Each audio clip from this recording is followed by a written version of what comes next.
tips to tell, and I'm so glad that you made it here today.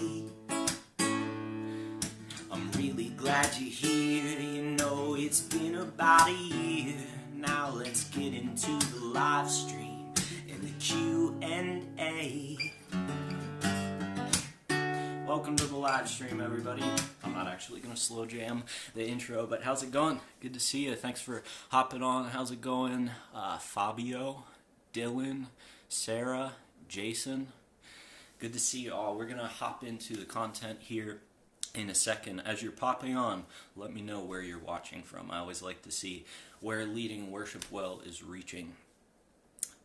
And we're going to hop into the content here in a moment. We're going to be talking all about how to lead worship with just an acoustic guitar. So that's why I have my acoustic. I'm going to run through a bunch of tips that hopefully will help you lead better whenever you're just leading with an acoustic guitar.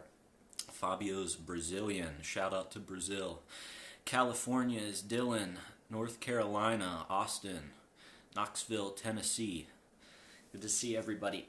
Hey, before we hop into the content here, I just want to give you sort of an update on Leading Worship Well and what 2019 holds, because we've got some big plans, and the first one is actually what we're doing right now. I would love to do some more consistent live streaming, and I'm not sure what the timeline for that will be yet. I'm not sure if I want to do it every week or twice a month, once a month, whatever it is, but alongside of that, I'm also planning on taking these live streams and starting to have a presence on YouTube. So I'm going to take these live streams, and my first YouTube videos are just going to be these live streams where I teach for a little bit and then we do a Q&A. So that'll kind of help us get established on YouTube. If you're on YouTube, you can go ahead and subscribe to my channel. This video will be up either later today or tomorrow. Just search for Leading Worship Well, you'll find it there. And so I'm excited about that. Got some people from Alabama, Pakistan. How's it going? Good to see you. We're going to jump into how to lead worship with just an acoustic guitar here in a moment. If you haven't set any goals for 2019 yet, there is still time to do it. We are not yet officially 1 week in, so there's still time to set some goals for 2019. And if you haven't downloaded it yet, I put together a list of 5 questions that you need to answer to help you crush your 2019 worship leading goals. I know about 75 people have already run through that before so far. Kinsey's from Illinois. Nice to see you, Kinsey. So if you didn't download that yet, 5 questions you need to answer to crush your 2019 worship leading goals.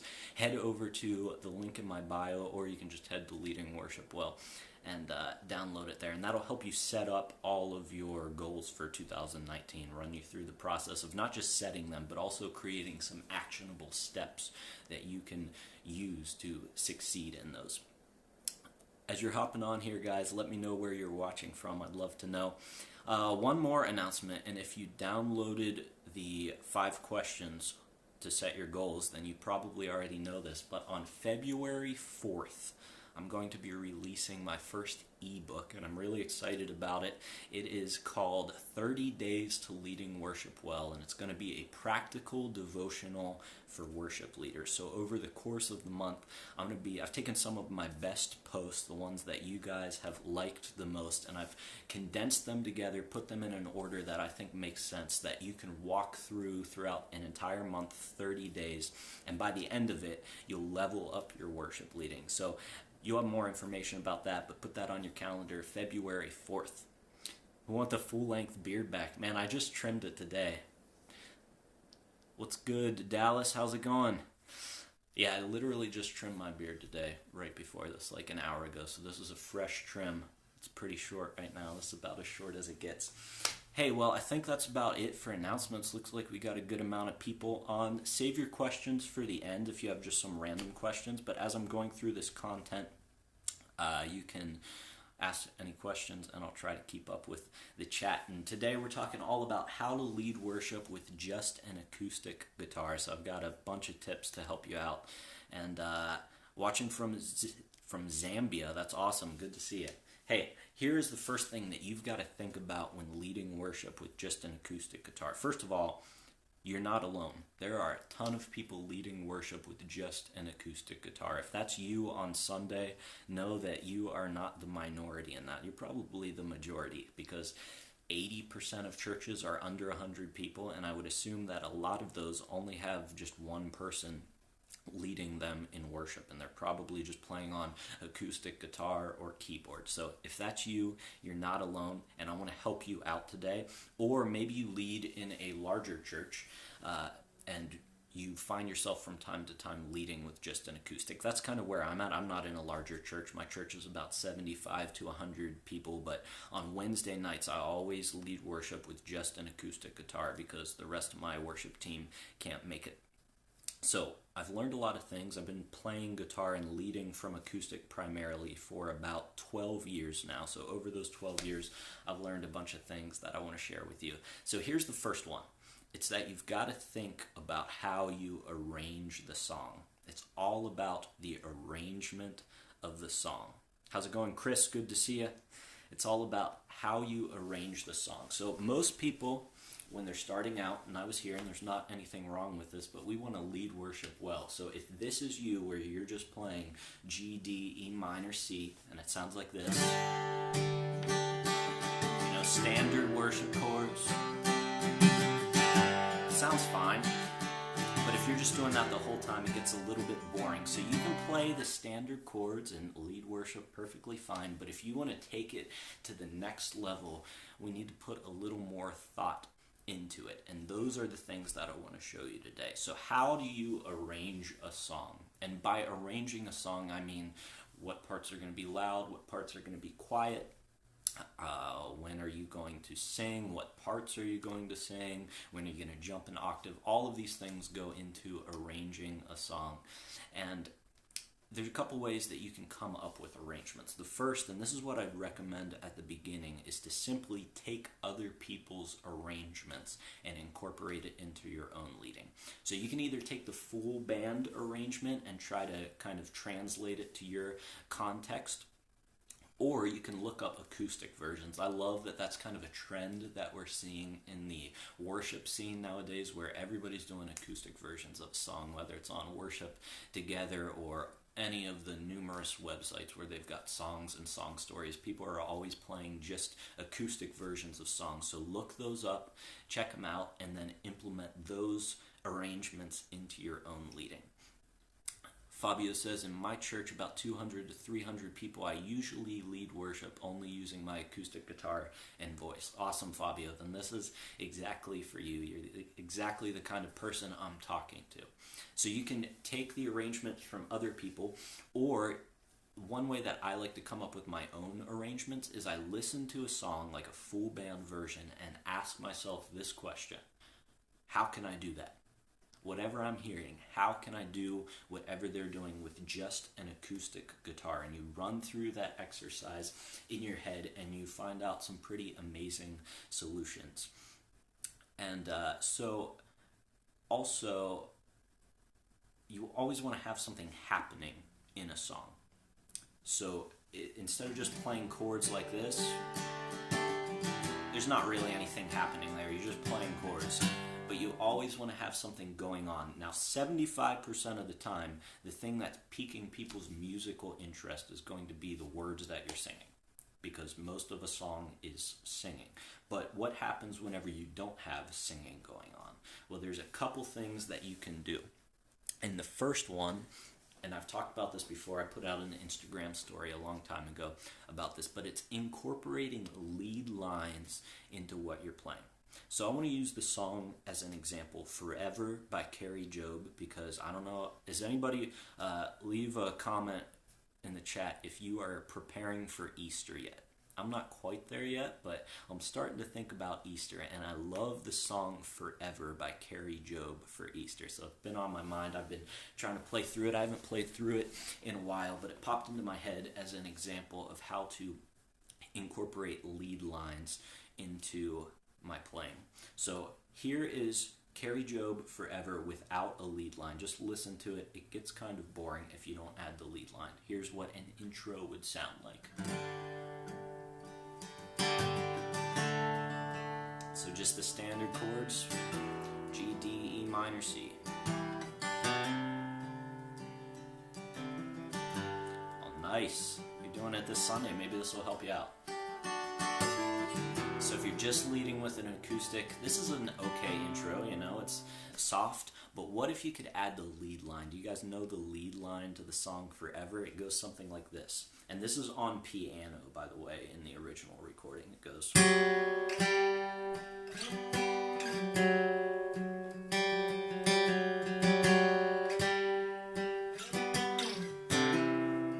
So that's the lead line. I need to tune, that was grossly out of tune. That's the lead line. So how do we take that and implement it into the chords? Because that's ultimately what we want to do.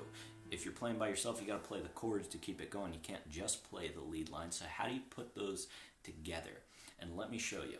So first of all, we know the chords, right? We know G, we know D, we know E minor, and then C. Those are the chords to the intro of Forever. And we know the lead line.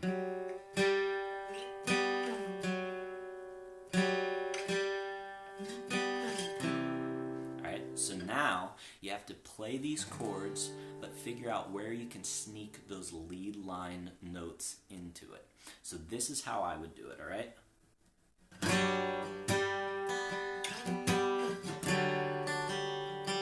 It's a D, E minor,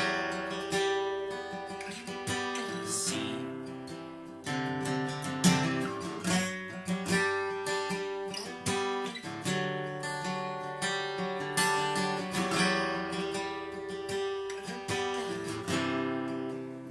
so there you have it, chords with the lead line in it. It's a lot more interesting than just playing the chords by themselves. Now, how do you figure out how to do the chords and the lead lines? Well, I think a great place to start is with New Chord Wednesdays. If you haven't checked out the New Chord Wednesdays I always post, those, the more I think about it, those always come straight out of my desire to play the lead line and the chords at the same time, because once you learn these chords, for example, here's a G, and I know this is backwards on the video, but 3rd fret of the E string, skip the A string, 5th fret of the D string, open G string, 3rd fret of the B string. So that's a G right there, and I've shared that on New Chord Wednesday before. But to play the lead line, then you just skip up here. And here's a D that I've shown you before. Here's an E minor I've shown you. So head over to Leading Worship Well, go to the blog, check out all of the guitar chords. I think I have like 40-some guitar chords on there. Pretty crazy. You can use those to learn how to play the lead line and the chords together. So tip number 1 is always have something going on whenever you are playing. Don't just play the chords, because that can get boring. You need something to keep people's interest. Now, what if there isn't a lead line part in the song? What do you do? Well, you can start to add these extra notes. So let's say that the song Forever doesn't have a lead line, and you've just got G, D, E minor, C. You want to think of yourself as a keyboard player. So if you ever heard a keyboard player, if they're leading like a part, they usually aren't just holding the chords. They're usually playing something in their right hand, I guess it would be. I don't play keyboard, but I think that's right.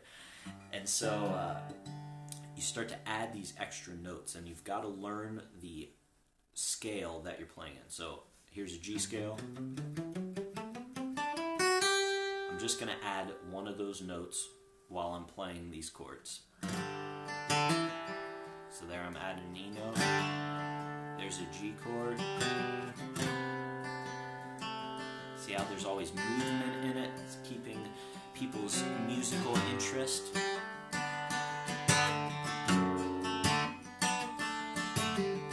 How's it going, Sean? Good to see you. Hazel, glad you're here. So always movement whenever you're playing. You always want to have something going on for people to stay engaged.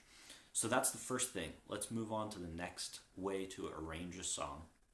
And that has to deal with dynamics. And over the years, I've come up with a bunch of different ways to add dynamics to songs, and I don't think that a lot of people know about these. I think whenever people think of dynamics, they think of strumming really hard or playing really softly, but there's so much more to it than that.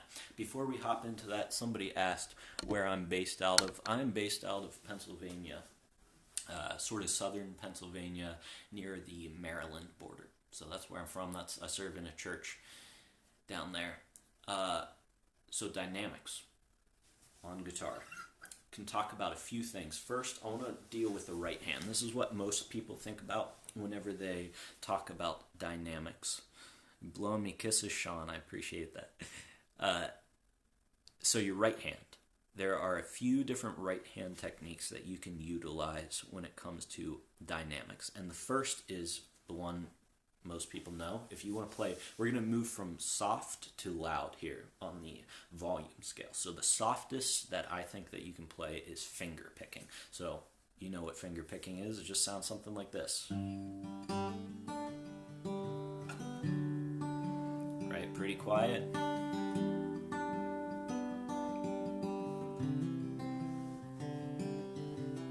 So that's a great way to start off a quiet song. Maybe if you're going into a bridge that's really quiet, you can start finger picking there too. So that's pretty much as quiet as you can get. Now here's one that people always skip, and this is called hybrid picking.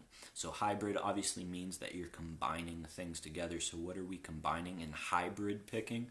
Well, we're combining picking with a pick like this and our fingers. So it's kind of a hybrid between strumming and finger picking. All right, and that sounds like this. This is sort of the next step up. You'll hit the bass note with your pick and then do all the fancy stuff with your other fingers. So you still get that attack on the downbeat with the pick, but it's still not really that loud. And this is great, like a pre-chorus maybe, if you're trying to build up to a louder chorus. So hybrid picking, that's number 2. That is the second level of volume that you can have. After that, we have palm muting. Palm muting, if you don't know, is using this part of your palm, putting it against the strings, and then chugging along. And if you have trouble with this, which I've been teaching some people guitar, and they don't seem like they've quite figured this out yet. So this is how I teach it. You take your palm, put it right on the strings of the guitar, shouldn't be making any sound, and then you slowly move it back. Your palm's touching the strings the whole time until you get back to the bridge. And it's a muted sound, which is why it's called palm muting. And it adds a little bit of energy. So I always use this usually in like verse 2 or if I'm building up to a part. So here's finger picking. And then we'll do palm muting right here. Sounds like this. Kind of get some more rhythm in it, which is why it's good for verse 2, because it's sort of like on a lot of songs the drums come in on verse 2 and you get that consistent rhythm, which is what palm muting is all about.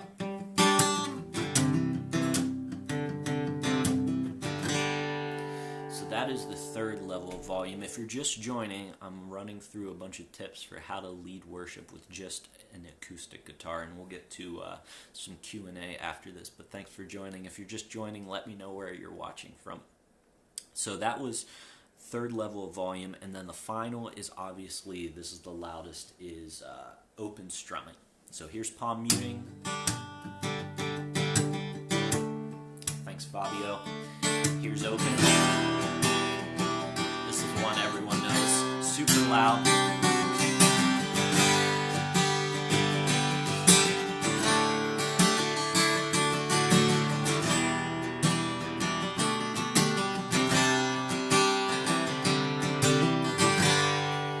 So you can use all of those right hand techniques to build dynamic. Let me run through them.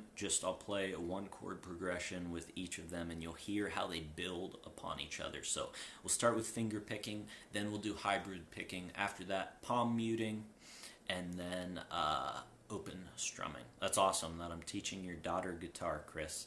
Tell her she's going to be a worship leader someday. I don't know how old she is. Maybe she is a worship leader. But this is for her.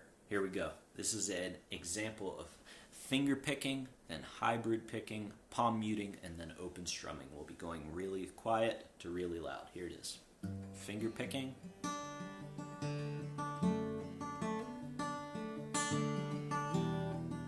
So pretty quiet. Gonna go to hybrid picking using your pick and your fingers. A little more energy, a little more attack on the downbeat.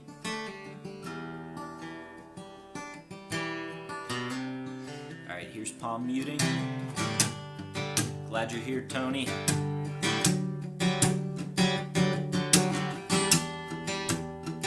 Alright, here's the open strumming, really loud.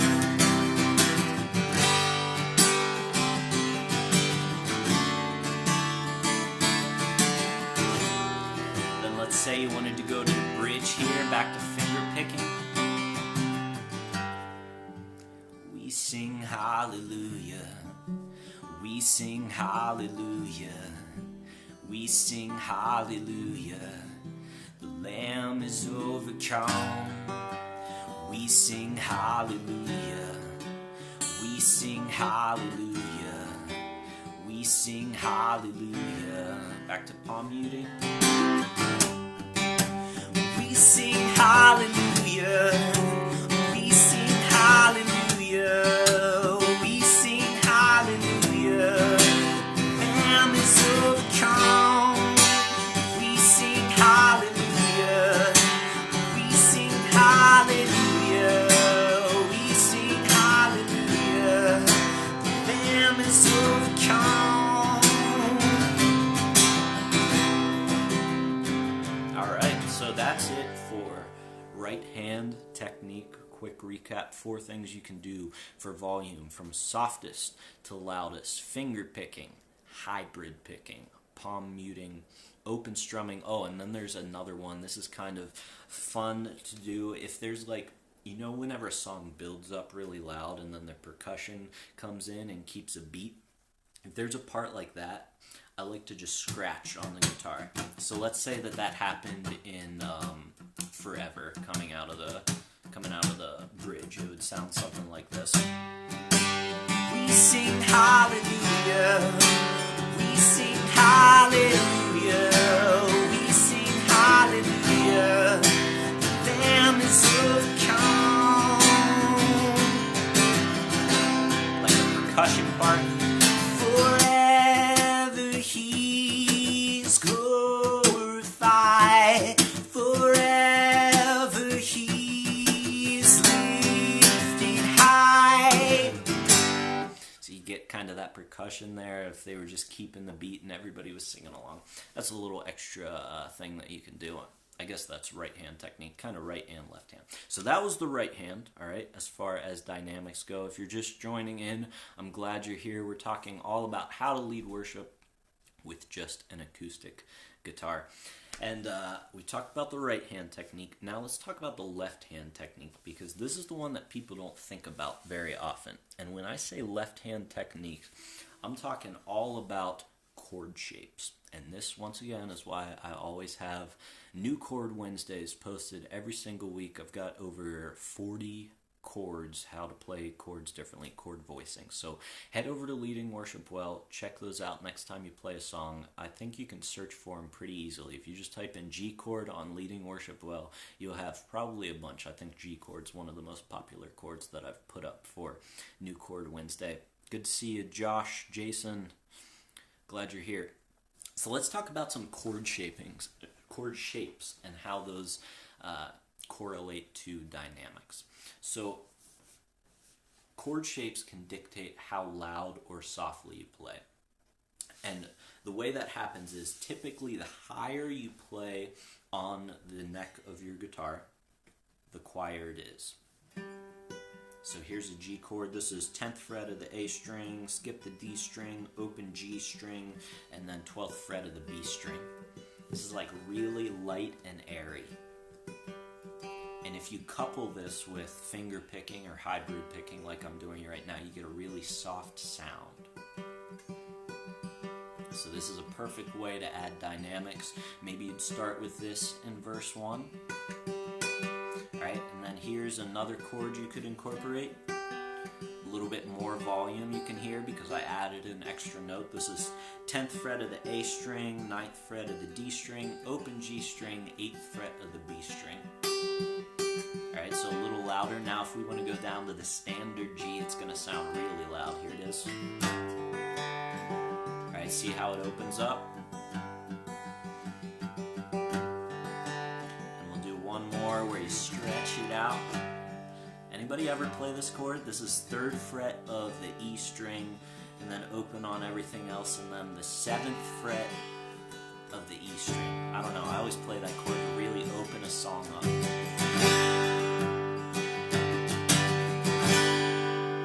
So that's how you can use chord voicings to dictate the dynamics of a song. And if you mix that with those right hand techniques that I just talked about, finger picking, hybrid picking, palm muting, open strumming, then you really get a ton of variation in your playing style and in your sound, because you can mix palm muting with down here on a standard G chord, or you could put it up here and it's a little softer, but there's tons of combinations. You add those 4 different right hand techniques with the millions of different chord variations, and that's why I love playing guitar, because there's so many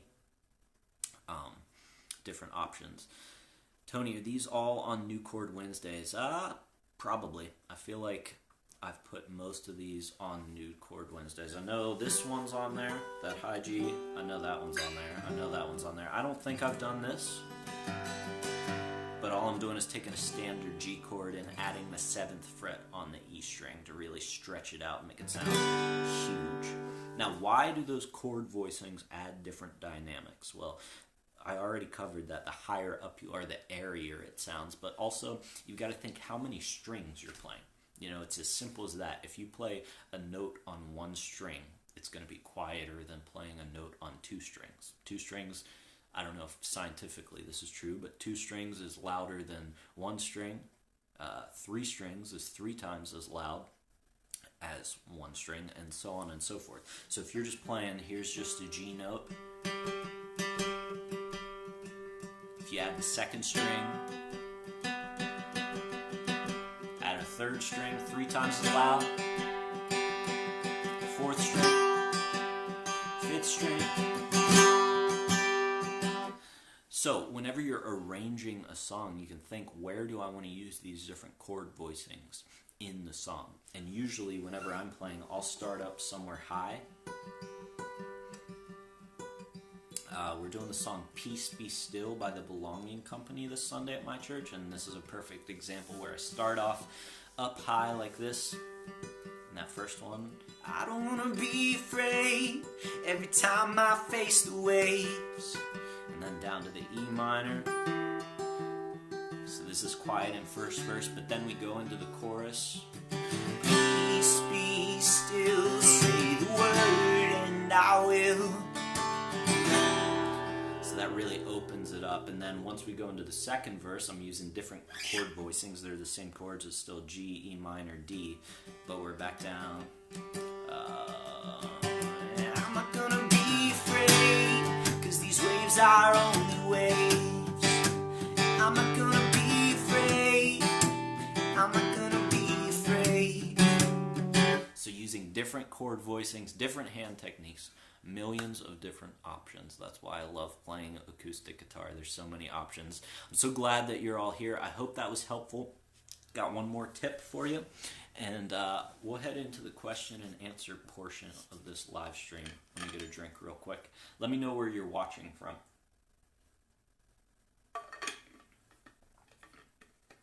All right, the last tip for leading worship with just an acoustic guitar, and I talk about this all the time on Instagram, but it is embracing the intimacy.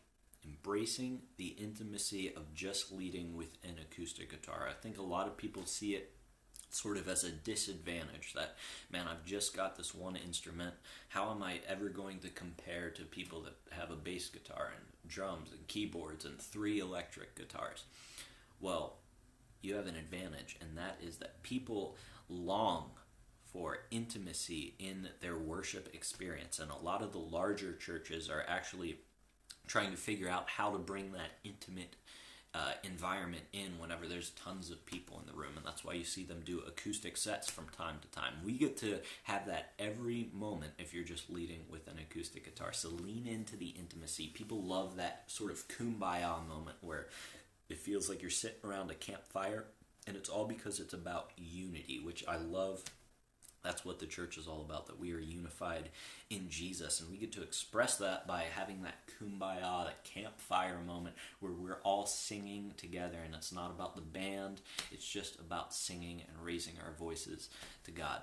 So embrace the intimacy. You have an advantage if you are leading with just an acoustic guitar. All right, we got people joining in from Ottawa. Shout out to Canada. Texas.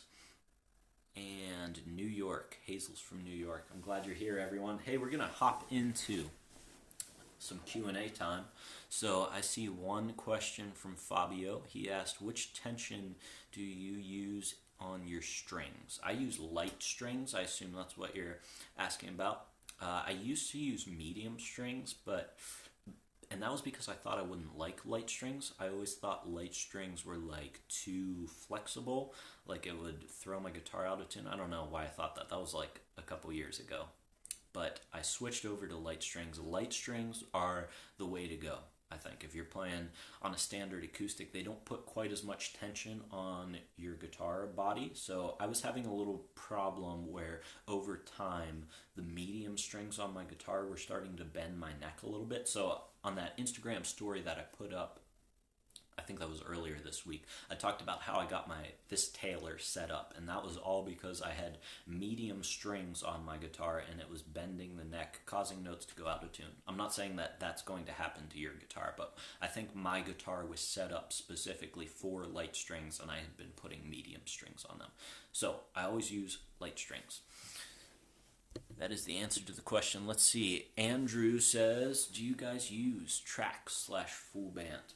I'll tell you about my setup at church. Let me talk about instrumentation first. On a typical Sunday, we'll have me on acoustic, my co-leader on acoustic, my brother actually plays bass guitar, and then we have a cajon and then one more singer. So that's our instrumentation. It's really acoustic. It's kind of taking this whole idea of leading with just an acoustic guitar and just adding a few things to it, but it's still an acoustic vibe. So 2 acoustics, 1 cajon, 1 bass player is our setup. And no, we do not use tracks right now. Probably I don't know if we'll use tracks. We'll probably use a click track. We don't have in-ears right now. We're just using floor monitors. We're a relatively new church, and you got to make sacrifices sometimes. Don't always have the budget for things. So we had access to this gear, and it served us well. So no tracks. The full band is cajon, bass, 2 acoustics, 3 singers. That's what we've got going on. Tony says light strings for life. You know what's up, man. How often do I humidify my guitar? Never. I wish I did. My guitar's always out. Although I do need to take better care of my guitar. I showed you that Martin that I got. I need to get that set up, or else it's just going to sit in the case and wither away, which is what happened. I got a PRS thin line acoustic a couple years ago, and I need to get that set up now because it's not really playable because I kind of just let it sit. So definitely humidify your guitars.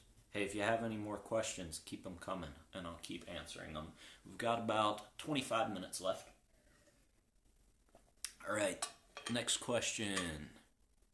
Courage says, how can I improve on timing with a full band? All right, I gotcha. I talked about this on a podcast I did with Jake from Churchfront, where we talked about metronomes and click tracks. And one of the things that I did with my band, which was really helpful, it was kind of annoying because we don't have in-ears, but if you don't have in-ears, you can just take a metronome app and kind of set it up like as a challenge for your band. That's what I did. I said, hey guys, I know we don't usually play along to a click, but what if for tonight we just tested it out and see where we're at as far as rhythm and timing goes? So I piped in this click track just through the floor wedges. I wouldn't do it on Sunday. You couldn't do it on Sunday. But for a rehearsal, it's fine because it doesn't matter. So I'm piping through this metronome click, just,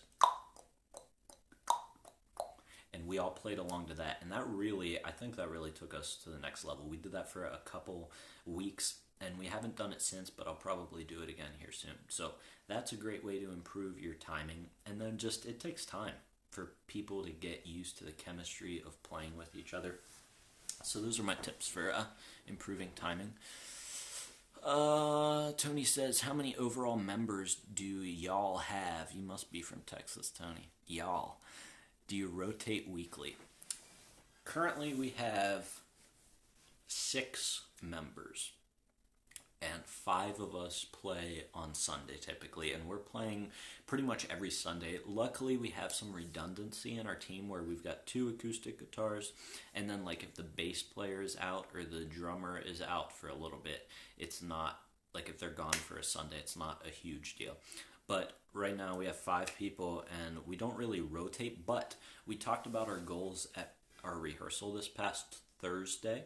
And that was one of our biggest goals, was to add more people to the team. And I already have a list of like 7 people that I know are musical, that I want to play on the team, or that I want them to play on the team with us. So we're going to definitely be trying to, by the end of the year, I want to have 2 people in each position. So at least 2 guitar players, 2 bass players, 2 drummers, 2 singers, all of that, so that we don't have to lead every single Sunday. And included in that is the fact that just because you have a small team doesn't mean that you get a pass on resting. That was something that I talked about with my team this past Thursday, was that I want them to take a Sunday off at least every quarter. Like nobody, it sounds kind of rude, but like nobody is that important that they have to be there every single week for 52 weeks of the year. Like your rest is more important than that.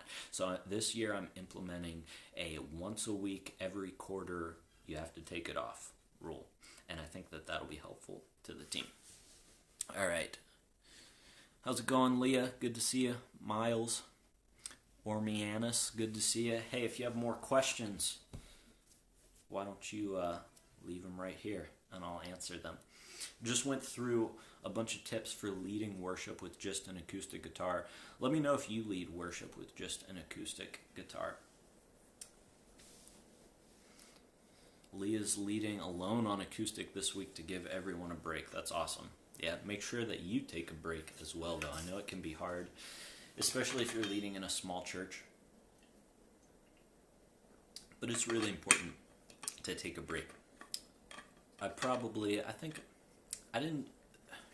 to think how many weeks I took off this past year. I did not do a very good job at taking weeks off. I know I had 1 week off of vacation whenever I went away, but other than that, I might have only had 1 more Sunday off. But I definitely need to do a better example, especially if I'm setting that rule for my team that I want them to take off 1 week every quarter, then I should be doing that as well because I'm on the team. All right, Peter says, sorry, the text on my sweatshirt is making it hard to read. I'll have to remember that for next time. Have you had to train any background vocalists from scratch? How did that go? Hey, if you're hopping on, leave some more questions in the comments and I'll get to them. Have I trained any background vocalists from scratch? Yes, I have. Actually, the current vocalist on our team, I trained her from scratch. My philosophy for teaching people is like, I'll definitely walk beside them, but I like them to take a lot of ownership in it. So I want them, like, they're not going to learn at rehearsal just by coming to rehearsal for a half an hour beforehand or, an hour of rehearsal. Like, they have to put in the work outside of it. They have to listen to the songs, learn the parts, and I'll help them do that, but I want to see that they've actually put in a lot of work themselves, because that's how I learned guitar. I didn't learn guitar by going to worship rehearsal. I learned it by sitting in my bedroom for 3 hours every night for the first year, playing through chords. You know, and worship team is a great place to implement what you've learned in your private practice time and see how it fits in a full band context. But I really like people to learn on their own. Now, with that being said, I am teaching a kid guitar right now who's been helping me lead on Wednesday. So that's kind of my philosophy. I want to see people put in the work themselves. I don't want them to feel like I have to hand feed them everything that they learn. I want them to take ownership of it. But as far as tips for that, you just gotta have them come to rehearsal. And if you have other vocalists, then team them up with them, because they'll know what to do. So over time, like, it probably took a year and a half for the girl who sings with us now to be where she's at today, which is in a good place. She's leading 2 songs this Sunday, singing harmony on the other ones. Like, she is ready to lead. Hey, if you're just hopping on, welcome. We've got about 20 minutes left. If you have questions, leave them down below. We're doing Q&A right now, and I'd love to get to your question. Hazel asks, how often do you meet with your team besides rehearsals? Quarterly, question mark? That's a good question. We have rehearsals every week. So within that time, it's not just us running through the songs. I think this is where people think that they need to have time outside of rehearsals.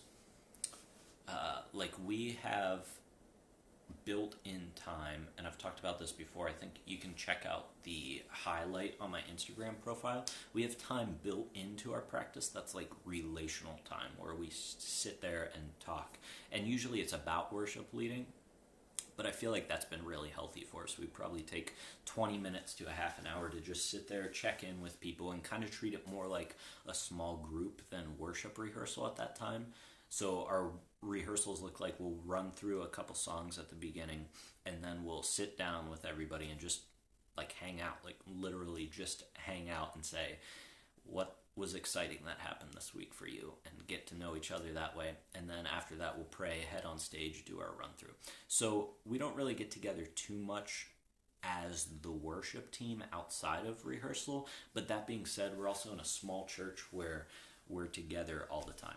Like, the people who serve in the worship team are there every Wednesday night for our midweek gatherings. They're at basically everything our church does. So we spend a lot of time together, but not anything that's specifically like, here is a team night for the worship team, if that makes sense. Thanks for the question. Udi says, I hope I'm saying that right. I want to say your name is Udi Duty. If it is, I like that name. Your question is, do you have any songwriting tips? Write for your church and not for yourself. If you're going to be writing worship songs, respond to things that are happening in your church. For example, we had we were moving into a new building. Let me just play you this song I wrote for my church and give you the context behind it. We were moving into this new building. We had never owned a building before, and we were having to trust God, because, I mean, that's a big financial decision to move into a building.